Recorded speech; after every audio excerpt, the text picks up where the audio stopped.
Hello everybody and welcome in this video where we're going to be talking about Omnisend action automation for workflows.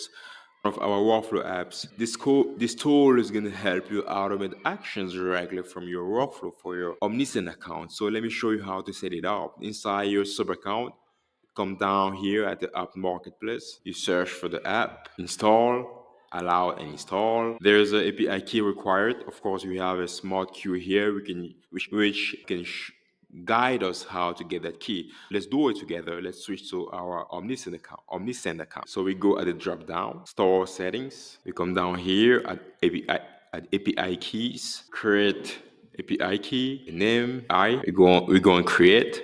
And we have the API key. We just copy, we make sure it's copied, we switch back, we paste, we go and continue, we choose a plan, and we confirm.